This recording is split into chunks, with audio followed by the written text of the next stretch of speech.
카레 형상 EHM에게 원한 맺힌 흉터 하나가 그의 얼굴을 가로지르고 있었다. 머리 한쪽의 관자놀이에서 다른 쪽의 광대뼈로 이어진 거의 완벽한 활 모양의 재빛 흉터였다. 그의 진짜 이름은 중요치 않다. 타쿠아렘보의 모든 사람들은 그를 라 콜로라다의 영국인이라고 부르고 있었다. 그 지역의 지주인 카르도소는 자기 땅을 팔고자 하지 않았다. 나는 그 영국인이 누구도 예측하지 못한 이야기를 가지고 그를 부지런히 찾아다녔다는 말을 들었다. 땅 주인에게 얼굴 흉터에 얽힌 비밀을 털어놓았던 것이다. 영국인은 국경지대인 리우그란데 두술에서 왔다. 브라질에서 그가 밀수꾼이었다고 말하는 사람들도 있었다. 그 땅은 잡초가 무성했고 물맛은 형편없었다. 영국인은 이러한 문제들을 고치기 위해 두어 명의 일꾼들과 함께 열심히 일했다. 사람들은 그가 잔인할 정도로 모질었지만 한 치의 빈틈도 없이 공정했다고 말한다. 또한 그는 술고래였다고 한다. 1년에 한두 번 그는 막루에 마련된 방에 틀어박혔고 2, 3일 후에 마치 전쟁터에서 돌아온 사람이나 한동안 현기증으로 고생한 사람처럼 창백한 얼굴로 몸을 떨면서도 예전처럼 권위적인 자태로 나타나곤 했다. 나는 얼음장처럼 차가운 그의 눈과 원기 넘치는 깡마른 몸, 그리고 회색 콧수염을 기억한다. 그는 아무와도 친하게 지내지 않았다. 그것은 그가 브라질 억양이 섞인 초보적인 스페인어밖에 구사하지 못했기 때문이다. 그는 몇 가지 사업상의 서한이나 팸플릿 이외에는 그 어떤 편지도 받지 않고 있었다. 마지막으로 북쪽 지방들을 여행했을 때 나는 카라구아타 강이 불어나 하는 수 없이 하룻밤을 라 콜로라다에서 머무르게 되었다. 몇 분도 지나지 않아 나는 그가 나의 출연을 별로 달가워하지 않는다는 사실을 감지했다. 나는 그 영국인의 비위를 맞추려고 애를 썼고 가장 어리석은 열정인 애국심에 호소했다. 나는 영국의 영혼을 가진 국가는 그 누구도 무찌를 수 없다고 말했다. 그러자 내 말을 듣고 있던 그는 고개를 끄덕였지만 미소를 지으면서 자신은 영국 사람이 아니라고 덧붙였다. 그는 아일랜드 던가번 출신이었다. 그렇게 말하고서 마치 얼결의 비밀을 털어놓은 사람처럼 그는 입을 다물었다. 저녁 식사를 한 다음 우리들은 밖으로 나가 하늘을 보았다. 날씨는 이미 개어 있었지만 날카로운 봉우리 뒤쪽의 남쪽 하늘은 번갯불에 갈라지고 쪼개지면서 또 다른 폭풍의 위협을 받고 있었다. 초라한 식당으로 돌아오자 저녁을 가져다 주었던 일꾼이 럼주 한 병을 내놓았다. 우리는 한참 동안 아무 말 없이 술을 마셨다. 내가 취했다는 것을 깨달았을 때가 몇 시였는지 모른다. 어떤 영감이 떠올라서 그랬는지 아니면 객기에 사로잡혀 그랬는지 혹은 따분해서 그랬는지 나는 나도 모르게 상처에 대해 언급하고 말았다. 영국인의 안색이 변했다. 그 순간 나는 그가 나를 집에서 쫓아낼 것이라고 생각했다. 마침내 그가 평상시의 목소리로 입을 열었다. 내 흉터에 관한 이야기를 들려주겠소. 하지만 한 가지 조건이 있소. 그 어떤 비난이나 경멸도 누그러뜨리지 말고 그 어떤 불법적인 상황도 변호하려 하지 마시오. 나는 동의했다. 이것이 바로 그가 영어와 스페인어, 심지어 포르투갈어까지 섞어가면서 내게 들려준 이야기이다.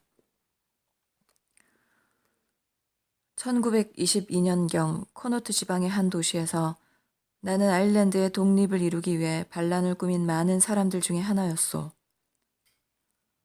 우리 동지 중 몇몇은 살아남아서 조용하고 평온한 일을 하고 있소. 하지만 역설적으로 몇몇은 바다와 사막에서 영국의 깃발 아래 싸우고 있다오. 가장 용감했던 한 사람은 새벽녘에 교도소 마당에서 잠에 취한 사람들에 의해 총살을 당했소. 다른 사람들은 내란이라는 이름 없는 전투, 그러니까 은밀하게 치러졌던 전투에서 삶을 마감했소. 우리는 공화주의자와 카톨릭 신자였어. 다들 낭만주의자였다고 나는 추정하고 있어. 우리에게 아일랜드는 이상향에 가까운 미래였고 참기 힘든 현재인 것만은 아니었다오. 그것은 하나의 씁쓸하면서도 사랑스러운 신화였고 원형의 탑들과 붉은 수렁이기도 했어. 그것은 파넬의 이온 스캔들이었고 전쟁에서는 영웅들이었고 또 다른 전생에서는 물고기 떼와 산맥이었던 황소들을 도둑질하는 이야기를 노래하는 거대한 서사시였어. 절대 잊을 수 없을 어느 날 저녁 윈스터에서 한 동지가 도착했소. 존 빈센트 문이라는 사람이었소. 그는 기껏해야 20살이 될까 말까 하는 청년이었소. 비쩍 말랐으며 동시에 근육도 없는 사람이라 마치 무척추 동물 같은 거북한 인상을 주고 있었다고. 어떤 공산당 교본인지 내가 알 바는 아니지만 그는 그 교본 거의 전체를 열정과 허영심을 가지고 공부했소. 어떤 논쟁이 벌어지건 그는 변증법적 유물론으로 모두 막아버렸다고. 한 사람이 다른 어떤 사람을 미워하거나 사랑할 수 있는 이유는 셀 수 없이 많은 법이오. 문은 세계의 역사를 추잡한 경제적 알력으로 축소시키곤 했소. 그는 혁명이란 승리하도록 미리 운명지어져 있다고 말하곤 했소. 나는 그에게 신사란 단지 사라져버린 명분에만 관심을 갖는다고 말했지만 이미 밤이 깊어 있었소. 우리는 복도와 계단에서 그런 다음 희미한 거리에서 서로 엇갈린 의견을 계속 늘어놓았소. 나는 문이 말하는 의견들보다 그의 단호하고 절대적인 말투에 더욱 깊은 인상을 받았다오. 그 새로운 동지는 토론이나 논의 따위는 하지 않았소. 단지 경멸하듯이 그리고 어느 정도는 분노에 사로잡혀 자기 의견을 말할 뿐이었소. 그날 밤 그 도시에서 가장 변두리인 지역에 이르렀을 때 우리는 갑작스러운 총성을 듣고 어찌할 바를 몰랐소. 총소리가 나기 전이었는지 후였는지 모르겠지만 우리들은 공장인지 교도소인지 알 수 없는 높은 담 쪽으로 피했소. 우리는 흙길로 들어갔소. 그런데 섬광 속에서 거대하게 보이던 한 군인이 불타버린 오두막에서 갑자기 모습을 드러냈소. 그는 우리에게 멈추라고 소리를 질렀소. 나는 더욱 빨리 발걸음을 재촉했지만 내 동지는 나를 따라오지 않았소. 그래서 뒤를 돌아보니까 존 빈센트 문이 뭔가에 홀린 듯이 공포에 질려 영원토록 전해질 석상이라도 된 것처럼 꼼짝도 하지 않고 있었소. 그래서 나는 되돌아가서는 그 군인을 한 방에 때려 눕힌 다음 빈센트 문을 마구 흔들고 욕을 퍼부으면서 나를 따라오라고 명령했소. 나는 그의 팔짱을 끼어야만 했소. 강렬한 두려움 때문에 그가 아무것도 할 수 없었기 때문이요. 우리는 화재로 구멍이 뻥뻥 뚫린 밤을 헤치며 도망쳤다오. 소총의 총탄들이 우리를 향해 날아왔지. 탄원 하나가 문의 오른쪽 어깨를 스쳤소. 우리가 소나무들 사이로 도주하는 동안 그는 희미한 신음소리를 냈소. 그 1922년의 가을에 나는 버클리 장군의 별장에 숨어 있었소. 만나본 적조차 없던 그 장군은 당시 벵골에서 어떤 직책을 맡고 있었는데 그게 무엇이었는지는 나도 모르오. 지은 지 100년도 안 되었으나 그 집은 거의 망가진 채 음침했고 복잡한 복도들과 쓸모없는 작은 방들로 가득했다오. 진열실과 거대한 서재가 1층 전체를 독차지하고 있었소.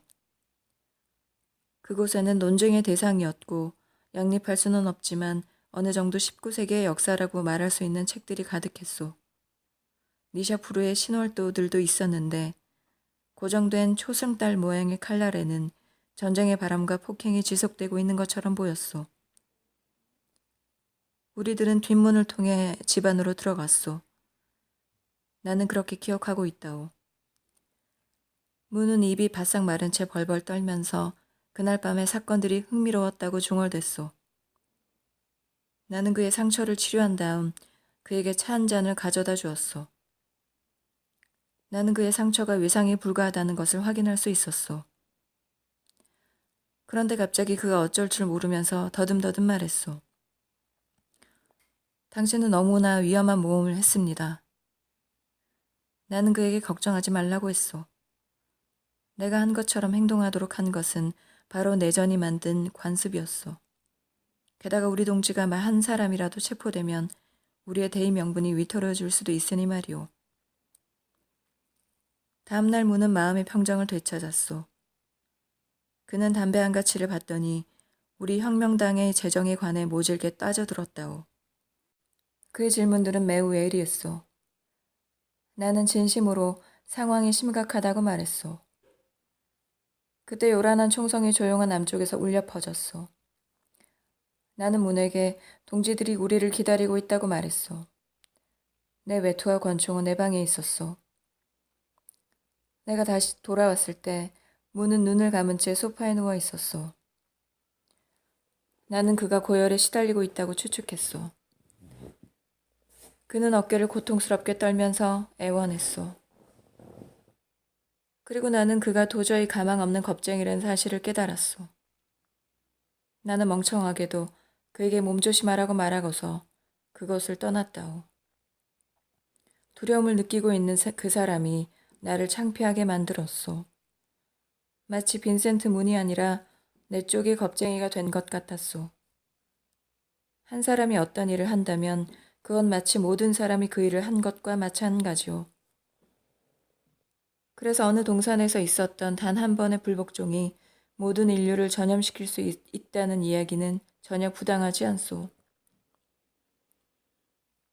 같은 이유로 한 사람의 유대인이 십자가에 못 박힌 것이 모든 인류를 구원하기에 충분하다는 사실도 전혀 부당한 일이 아니오. 아마 쇼펜하우어의 말에도 일리가 있는 것 같소. 나는 다른 사람들이고 다른 누군가는 모든 사람이며 섹스피어도 어떤 관점에서 보면 저 가엾은 존 빈센트 문이라오. 장군의 커다란 저택에서 우리는 아흐레를 보냈소. 전쟁의 고통과 빛에 대해서는 아무 말도 하지 않겠소. 내 목적은 나를 욕보인 이 흉터에 대한 이야기를 들려주는 것이니 말이오. 그 아흐레는 내 기억 속에서 단지 하루와 같소. 물론 우리 동지들이 병영을 급습하여 엘핀에서 기관총으로 난사당한 16명의 동지와 똑같은 숫자의 병사들의 목숨을 빼앗아 복수를 했던 8번째 날만 빼고 말이오. 나는 첫 햇살이 어스름하게 비추던 새벽녘에 집을 살그머니 빠져나왔다가 해질녘에 돌아왔소. 내 동지는 2층에서 나를 기다리고 있었소. 상처 때문에 1층으로 내려올 수가 없었던 거요. 나는 그가 FN 모드 아니면 클라우즈 비치가 쓴 전략에 관한 책을 들고 있었던 게 기억나오. 내가 선호하는 무기는 대포입니다. 라고 그는 어느 날 밤 내게 고백했소. 그는 우리의 계획에 관해 꼬치꼬치 캐물었소. 계획을 비판하거나 고치고자 했던 것이오. 또한 항상 우리들의 비참한 재정적 토대를 비난하면서 독단적이고 침통한 표정으로 우리의 비참한 종말을 예언하곤 했소. 그는 스튜네 플럼비라고 중얼거리곤 했소. 부질없는 일입니다라는 의미의 프랑스어. 그는 자기가 육체적으로 겁쟁이라는 사실을 아무렇지 않게 여긴다는 걸 보여주기 위해 자기의 정신적 오만함을 과시하곤 했소. 그렇게 싫든 좋든 아흐레가 지나갔소. 열흘째가 되던 날 도시는 블랙앤텐의 손에 결정적으로 함락되고 말았소. 말을 탄 채 입을 꼭 다문 기마병들이 거리를 순찰하고 있었소. 재와 연기가 바람에 흩날리고 있었지. 길모퉁이에서 나는 너부러진 시체 한 구를 보았소. 하지만 그것보다는 광장 한가운데서 끝없이 군인들이 사격 연습을 하고 있던 표적 인형이 더욱 생생하게 내 기억에 남아있다오. 나는 하늘의 여명이 비추기 시작할 때 집에서 나왔고 정오가 되기 전에 집으로 돌아왔소. 문은 서재에서 누군가와 이야기를 나누고 있었소. 어조로 미루어 나는 그가 전화로 말하고 있음을 알았소. 그런 다음 내 이름을 들었던 거요. 그리고 내가 7시에 돌아올 것이며 내가 정원을 지나는 동안 체포하라고 말하는 소리를 들었소.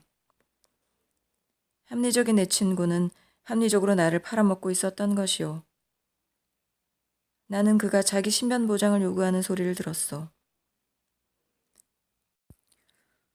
여기에서 내 이야기는 헛갈리고 종잡을 수 없게 되오. 나는 내가 악몽으로 가득한 컴컴한 복도들과 현기증 날 것처럼 가파른 층계를 지나 밀고자를 뒤쫓았다는 사실을 알고 있어. 문은 그 집을 아주 잘 알고 있었소. 나보다 훨씬 더 잘 말이오. 한두 차례 나는 그를 놓쳤소. 하지만 군인들이 나를 체포하기 전에 그를 구석으로 몰아넣을 수 있었소. 나는 장군이 수집한 무기들 중에서 신월도를 뽑았소. 그 초승달 모양의 쇳덩이로 그의 얼굴에 영원히 가시지 않는 피의 초승달을 새겨놓았소.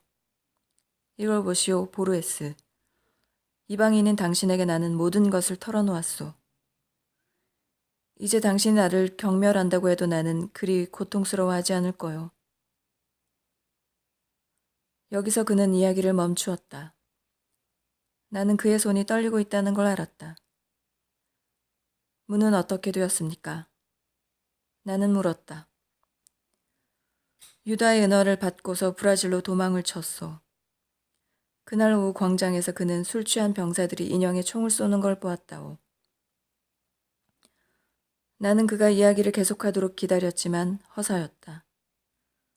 결국 나는 그에게 계속 이야기해 달라고 말했다. 그러자 신음소리 하나가 그의 전신을 가로질렀다. 그는 나약하면서도 부드러운 표정을 지으며 희끄무레하고 둥근 흉터를 내게 보여주었다. 그리고 더듬거리며 말했다. 당신은 내 말을 믿지 않는 거요. 내가 치욕의 흔적을 얼굴에 새기고 다닌 것이 보이지 않소. 당신이 끝까지 이 얘기를 듣도록 이런 방식으로 말했던 것이오. 나는 바로 나를 보호해 주었던 사람을 밀고 했던 사람이오. 내가 바로 빈센트 문이오. 이제 나를 마음껏 경멸하시오.